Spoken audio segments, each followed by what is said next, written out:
Actually I am done with Flipkart. तो मेरे साथ कुछ ऐसा सीन हुआ कि मैंने 22 सितंबर को आईफोन 13 ऑर्डर किया। आईफोन 13 मैंने बिग बिलियन डे सेल के अंदर परचेज़ किया था और इसका जो प्राइस है वो बहुत ज़्यादा फ्लक्चुएट हो रहा था। मैंने इसको 55,000 रुपीज़ में परचेज़ किया, जो कि एक काफ़ी अच्छी डील थी, और 1 या 2 दिन के अंदर आईफोन 13 मेरे घर पर डिलीवर हो गया। मैंने जब डिवाइस देखा तो उसकी जो मैंने अनबॉक्सिंग करी फ्लिपकार्ट के बॉक्स से निकालते वक्त, उसकी मैंने पूरी जो है वीडियो रिकॉर्डिंग करी। डिवाइस एकदम परफेक्ट कंडीशन में था, कोई भी स्क्रैच या डेंट नहीं थे और डिवाइस चालू भी हो गया। मैंने एप्पल की सर्विस कवरेज चेक करी और मैंने देखा कि जो डिवाइस है वो ओरिजिनल है। पर इस फ़ोन के अंदर एक दिक्कत मैंने फेस करी जब मैं इसके ऊपर मूवीज़ देख रहा था। जब मैं मूवीज़ देख रहा था तो मैंने गलती से इसका बैक पैनल प्रेस कर दिया, और बैक पैनल को प्रेस करते ही इसके अंदर से एक आवाज़ आती है। एक क्लिकिंग नॉइस आपको सुनाई देगी अगर आप इसके बैक पैनल को प्रेस करोगे। जहाँ पर एप्पल लोगो होता है उससे ऊपर के एरिया पर अगर आप कहीं पर भी टच करते हो तो आप ये प्रॉब्लम फेस नहीं करोगे, पर एप्पल लोगो से नीचे वाला जो एरिया है वहाँ पर अगर मैं टच करता हूँ या प्रेस करता हूँ तो मुझे एक क्लिकिंग नॉइज़ आती है। तो मैंने 25 सितंबर को ये इशू फ्लिपकार्ट को बताया और एक रिटर्न रिक्वेस्ट रेज कर दी। फ्लिपकार्ट ने मेरे से वहाँ पर बोला कि हम आपका डिवाइस रिप्लेस नहीं कर सकते क्योंकि सेलर उसके लिए अलाउ नहीं कर रहा, हम आपको रिफ़ंड कर देंगे। मैंने बोला ठीक है, कोई बात नहीं, आप मुझको रिफ़ंड कर दीजिए। इसके बाद क्या होता है, फ्लिपकार्ट वाले मेरे से बोलते हैं कि हम आपको 28 सितंबर तक जो है बताएंगे। 28 सितंबर तक हमारी एक फ्लिपकार्ट की टीम है जो कि आपके साथ कोऑर्डिनेट करेगी और जो इशू है उसको रेज करेगी। 28 सितंबर आ गया और मेरे से किसी भी टीम ने जो है यहाँ पर कॉन्टैक्ट नहीं किया।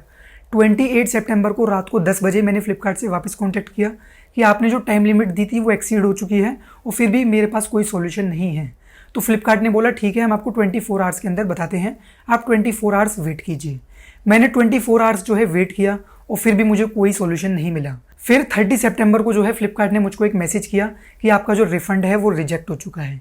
यहाँ पर मेरे को प्रिसाइज इशू नहीं बताया गया, पर साफ साफ लिखा गया कि हम आपको रिफंड इनिशिएट नहीं कर सकते। ये मैसेज मेरे पास 30 सितंबर को आया और 1 अक्टूबर को जो है मेरी रिटर्न पॉलिसी खत्म हो जाएगी। 1 अक्टूबर के बाद मैं कोई भी प्रोडक्ट रिटर्न नहीं कर सकता क्योंकि जो 7 डेज़ की पॉलिसी होती है वो एक्सीड हो जाएगी। अब यहाँ पर आप लोग देखिए, जो रिटर्न पॉलिसी की टाइम ड्यूरेशन है ये फ्लिपकार्ट ने अपने आप डिले करी और अब मेरे पास सिर्फ 1 दिन बचा था इसको रिटर्न करने के लिए। मैंने फ्लिपकार्ट कस्टमर केयर पर वापस फ़ोन किया और उन्होंने फिर से मेरे लिए जो है रिटर्न रिक्वेस्ट रेज कर दी। अब हालांकि सिर्फ 1 दिन बचा था रिटर्न पॉलिसी का, तो उन्होंने उसी टाइम पीरियड के अंदर एक फिर से रिटर्न रिक्वेस्ट रेज कर दी और 30 सितंबर को जो उन्होंने मुझे टाइम दिया वो दिया 12 अक्टूबर का। अब वो मुझसे बोल रहे हैं कि आप 12 अक्टूबर तक वेट कीजिए, फिर हमारी जो फ्लिपकार्ट टीम है वो आपसे कोऑर्डिनेट करेगी।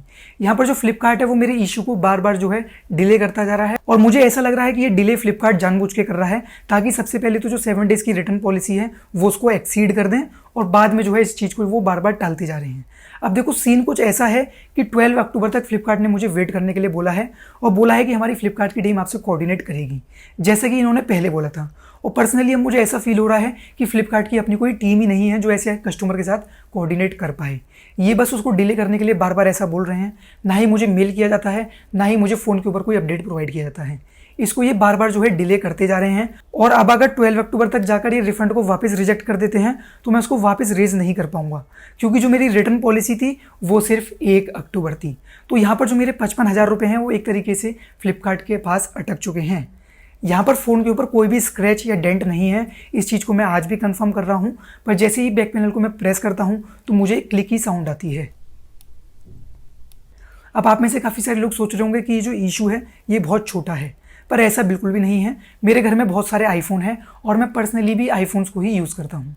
मेरे पास आईफोन 11 है, आईफोन 10s मैक्स है, आईफोन 7 प्लस है और किसी के अंदर भी ये इशू नहीं आता। अगर मैं इसके बैक पैनल को कितना भी प्रेस कर लूँ ना, ये बिल्कुल भी अंदर की साइड नहीं दबता है और ना ही इसमें कोई साउंड आता है। और आईफोन 13 के अंदर ऐसा हो रहा है। मुझे लगा हो सकता है कि आईफोन 13 के अंदर मैक्सेफ कैपेबिलिटी देखने के लिए मिलती है, तो शायद उसकी वजह से ऐसा हो रहा हो। इसी चीज़ को कंफर्म करने के लिए मैं एप्पल स्टोर गया और मैंने वहाँ पर बहुत सारे आईफोन 13 के अंदर ये चीज़ करके देखी और किसी भी डिवाइस के अंदर ये जो इशू है मुझे देखने के लिए नहीं मिला। फिर मैं अपने आईफोन 13 को एप्पल के सर्विस सेंटर भी लेकर गया और उन्होंने मुझसे बोला कि डिवाइस के अंदर कोई भी चीज़ ऐसी नहीं है जो काम ना कर रही हो।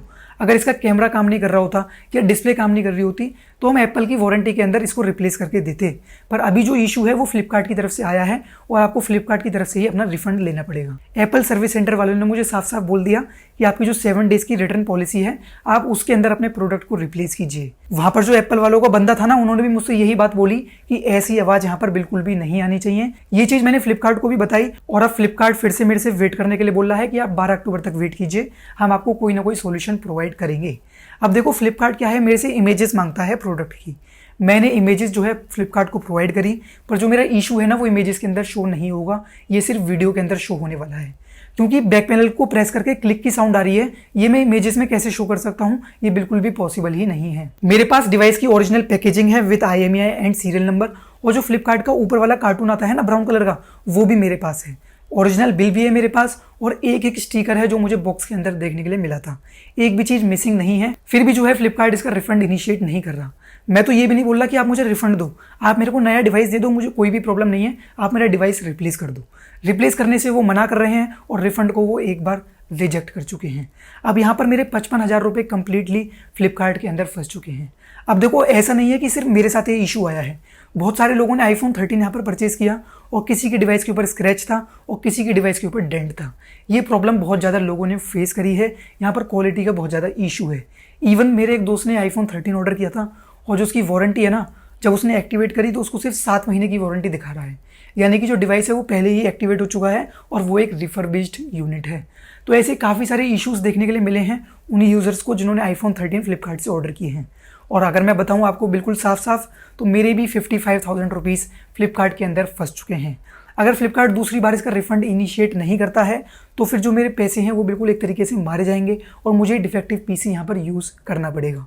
ये जो प्रॉब्लम है ऐसा नहीं है कि 1-2 दिन बाद हुई। जब मैंने डिवाइस को बॉक्स से निकाला था, इस प्रॉब्लम को मैं तभी से फेस कर रहा हूँ और मैंने फ्लिपकार्ट को तभी बता दिया था, पर वो मुझे यहाँ पर बिल्कुल भी कोऑर्डिनेट नहीं कर रहे हैं। और वहीं दूसरी तरफ अमेजोन में जनरली क्या होता है कि वो इंजीनियर विजिट कराते हैं आपके घर पर और वो इशू को देखते हैं, उसके बाद आपका रिफंड इनिशिएट होता है। पर फ्लिपकार्ट की तरफ से ऐसी भी कोई सर्विस जो है प्रोवाइड नहीं की गई है। जो डिवाइस है ये अभी भी बॉक्स के अंदर पड़ा हुआ है, मैं इसको यूज़ नहीं कर रहा हूँ, मैंने इसको बॉक्स के अंदर पैक कर दिया है और मैं फ्लिपकार्ट के अपडेट का वेट कर रहा हूँ। पर अब मुझे लग नहीं रहा कि फ्लिपकार्ट वाले इसका रिफंड इनिशिएट करने वाले हैं, क्योंकि एक बार वो उसको ऑलरेडी रिजेक्ट कर चुके हैं। जो फ्लिपकार्ट की कस्टमर सर्विस है इससे मैं रियली डिससेटिस्फाइड हूँ और आने वाले टाइम में मैं फ्लिपकार्ट से कोई भी प्रोडक्ट परचेज नहीं करूँगा। टेक्निकली iPhone तो कभी भी नहीं करूँगा, क्योंकि इतना महंगा प्रोडक्ट आप परचेज कर रहे हो और वहाँ पे आपको फ्लिपकार्ट 7 डेज़ का सर्विस सेंटर रिटर्न दे रहा है और अपने ऊपर की जो उनकी जिम्मेदारी है वो उसको टाल रहे हैं। तो ये चीज़ बिल्कुल भी अच्छी नहीं है। फ्लिपकार्ट के ऊपर सेल के अंदर डिवाइस में आज के बाद कभी भी परचेज नहीं करूँगा। तो दोस्तों आज की वीडियो में इतना ही। अगर iPhone 13 से रिलेटेड मुझे फ्लिपकार्ट से कोई भी अपडेट मिलता है तो मैं आपको जो है आगे की वीडियो में बता दूंगा।